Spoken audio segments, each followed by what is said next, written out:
morning. It is day one, our first full day on the Azamara onward, and we've got the morning in Lisbon. So let's check out what we can do in just a morning in Lisbon, Portugal. So if you've never been to Lisbon before, it is really hilly, and while we're docked right next door, what we're gonna do, instead of walking up and down these hills all morning, is we're gonna grab an Uber right up to the top.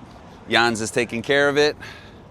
The expert here, he's told us we're getting up to the top and we're making our way back down.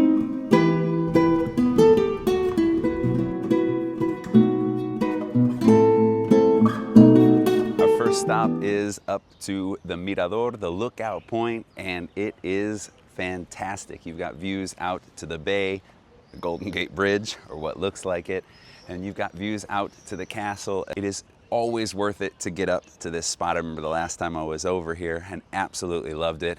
Like I said before, walking, not the way to get here, but now we can just stroll on down and enjoy beautiful Lisbon. We walked just down the street and we're a little bit lower from our lookout point before, but we have another great view a little bit over closer to the castle, and we're right in front of Largo de Graça Church.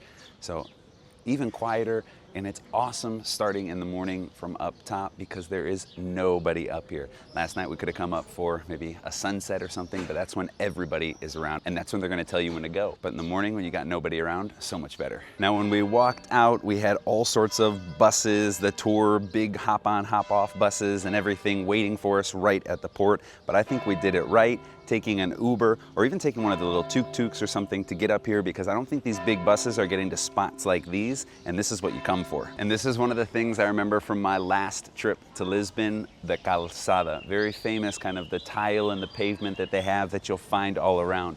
This one specifically is dedicated to Amelia Rodriguez, who is a very, very famous fadist. So if you come over to Lisbon, one of the things you have to do is fado. So if you have a night like we did, one of the things that I really wanted to get out to is check out the fado. One of the things you have to do in Lisbon, and one of the other things you got to do, we're about to do right now.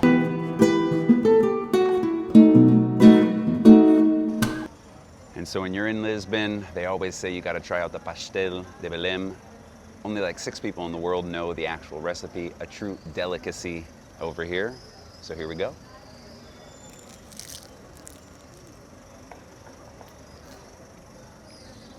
It's dangerous. I could eat these things all day.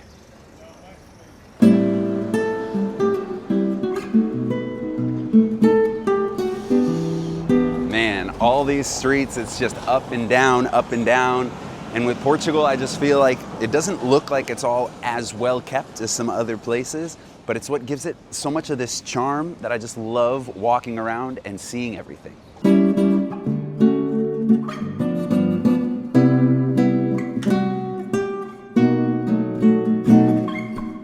Morning provides you enough time to pop into the Lisbon Cathedral. Surprisingly, something that I had never done before. Very different from Spanish cathedrals and things. And you have to forgive me, my Portuguese cathedral knowledge is not as good as my Spanish cathedral knowledge. The construction was a bit different, and this is a very thin central nave that they have. I don't know about you, but the sun coming in at that time was perfect.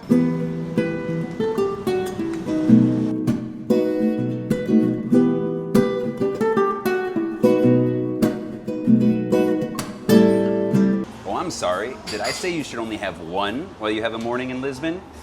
Back at Castro, we've got some pristine pastel de natas. Gotta have them more than once. And I gotta say it, this one is so much better than what we had before.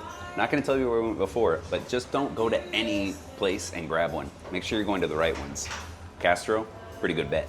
Now, there is another really famous thing that you can do in Lisbon. You can catch the elevator of Santa Justa. We're not gonna do it today. I've done it on other trips. It's a really cool viewpoint of the rest of the city. We've already seen some great ones, but a lot of people, what they do is they wait in those lines out there. They pay to get up to the top when really, for no money, to get that same view, you can just walk around and go up. Now you do have to do a little bit of that walking, and that's what we've already avoided today by just coming down, but it gets you to see a lot more of Lisbon and get to the exact same viewpoint. So we made it down into the main square of Plaza do Comércio. really a big open spot. Today you might notice a little bit different because we've got the Pride celebrations going on here in Lisbon all weekend. But that's one of the best things when you travel during this time of the year, because you get to go to all these different places and you usually pick up a bunch of really cool festivals. Now this isn't what I was referring to when I was talking about something typical to do in Lisbon, but if you're here, a little ginger doesn't hurt. When in Rome, right? Cheers. And from starting up at the very top of Lisbon this morning, we've made our way down through some of those amazing streets down to the most visited streets as well, finishing in Da Comércio. And we're right at the port. We're right here. Again, one of the great things about going with Azamara is that close proximity to all the cities, so we can just walk back in. Now we've seen basically not everything. There's still plenty of things to do in Lisbon, but we had a great morning, and that's what you can do in a morning in Lisbon. Now it's time to hop back on the ship, and tomorrow we got Seville. Well, look at that. That's the birthday boy. Didn't tell you, but it's actually my birthday today, so I'm celebrating on board, heading over to Seville for tomorrow. Super excited about it.